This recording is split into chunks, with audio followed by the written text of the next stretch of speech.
morning guys, I just enjoyed this beautiful sunrise here in Spain. It's a beautiful day, so let's make it a good one.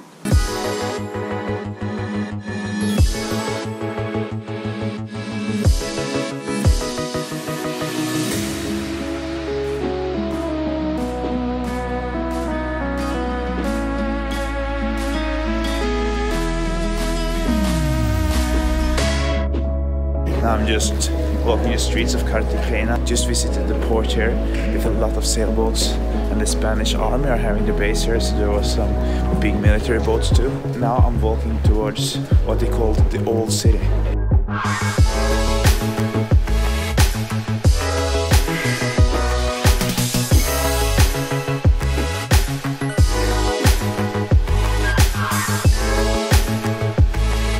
Now I'm visiting one of the most famous attractions in Cartagena.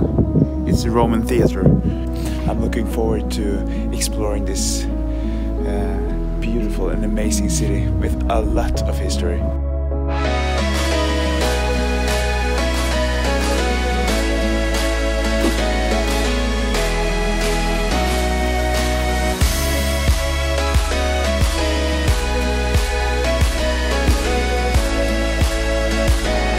Third attraction that I bought a ticket for. I'm really restless, so spending like hours in the same place, that's not me.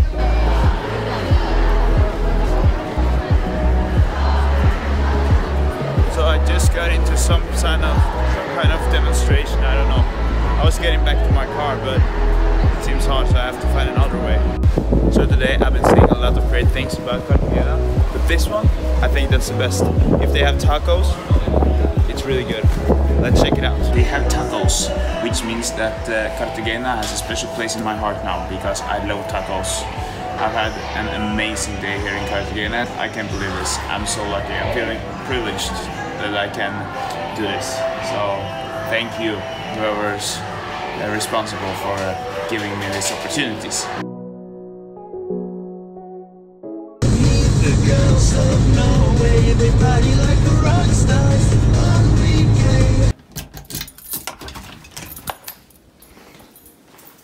And here's my breakfast, which was supposed to be with me to Cartagena, but it was not. I'm just gonna enjoy it now instead. Breakfast time, and it's 3 o'clock. Hey guys, out cycling in the mountains, and I think that calls for a throwback to this spring when I was here. Da vi på plass på toppen av Kovas Canalobre. Yes, vi har syklet en liten stund. Skal kose oss her nå en uke sammen. Yes. Det blir herlig. Få litt sol. Vi snakkes i løpet av uka. Ja, der teller det og går, ja. Takeover the vlog. Det er nye sykkelsko, det er nye sykkelsokker, det er nye sykkelbukse, det er sykkelre, det er ny hjelm, nye handsker, nye vattpedaler, nye briller. Ja, skal ikke stå på utstyret her i Spania. Selv så sykler jeg på en trehjulssykkel nærmest. Men det er jo klart at her blir man invitert på tur. Så det er flott, ja. Ha det! Da er vi klar for FTP-test med Kristian Vårvik her i Spania. God tur! Takk, takk. Du må ikke ta i da.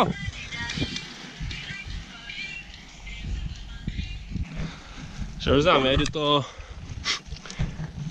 jakter litt tan og koser meg litt bare. Men fy så det er litt voldsomt hvor elendig form man kan bli på kort tid. Det er ganske skummelt, altså. Det hjelper ikke å spille litt fotball. En gang i uka, har jeg skjønt. Over ut.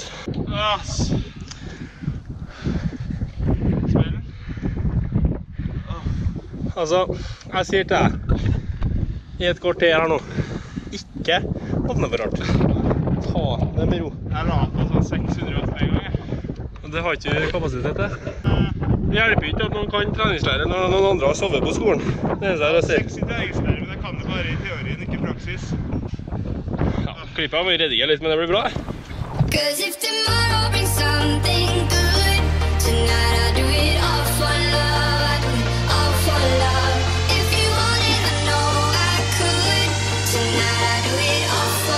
Da har Terje lurt oss opp I en ordentlig stigning her. Han bruker den her I Vuelta med det. Riktig. Hvordan etappe det? Nei, hvordan etappe det? Det var regelvalg for litt overtover, men jeg har vært med noen ganger, ja. Ja, så her han som ikke har peiling på sykkel, her han som har peiling på sykkel. Hvordan etappe det liksom? Men kjører meg I senk til å gjøre den I hvert fall. Så jeg håper vi på toppen snart, så vi kan begynne å sykle hjem igjen.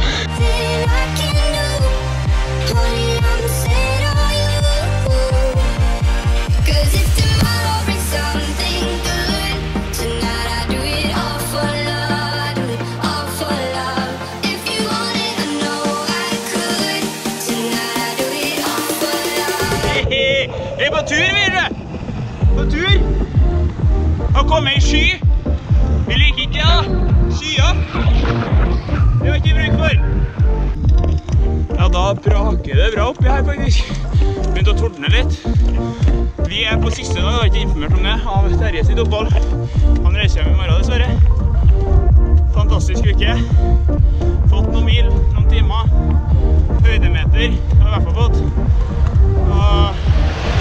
Det har vært fantastisk å ha hatt gutten på besøk her I Spania. Det regner I Spania! Very rainy weather in Spain, it rain, yeah. Hæ?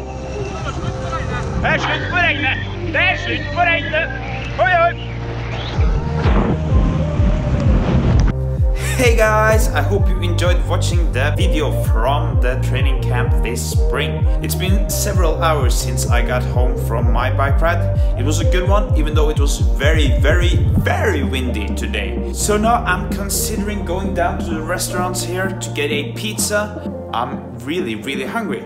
So I think that's it for this week. I'll go get a pizza. You guys enjoy your evening or your day or your week.